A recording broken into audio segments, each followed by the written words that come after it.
বল বাবা, তোর কি সমস্যা? বাবা আমার বিয়ে হইছে, আমার ঘরে শান্তি নাই, আমার বউ খালি আমার লগে ঝগড়া করে। বাবা, এই সমস্যা শুধু তোর একলার না, এই সমস্যা প্রতিটা ঘরে ঘরে। সমস্যা নাই, তুই বাবার কাছে আইছ, তোর সমস্যার সমাধান আমি কইরা দিমু। তুই একটা কাজ কর, তুই ঘরের থেকে এক কাপ আটা লই আয়। আচ্ছা বাবা, আমি আটা নিয়ে আইতাছি।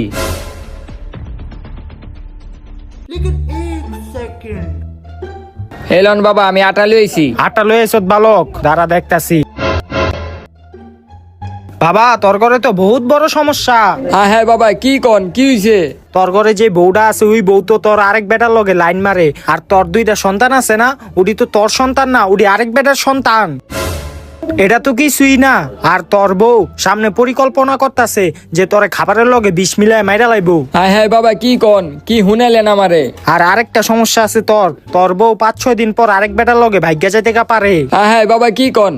আচ্ছা বাবা, আপনি এত কিছু জানেন কেমনে? তুই যে তোর ঘরের থেকে যে আটাটা লইয়েছত না, এটি শুনে আমি সব জানিয়ে লাইছি। বাবা সব জানে, সব। কিন্তু বাবা, এই আটা তো আমার বাসা থেকে আনি নাই, এই আটা আপনার বাসা থেকে লইছি, কারণ আমার বাসা অনেক দূরে। বাবা কি হলো আপনার? বাবা কি হলো?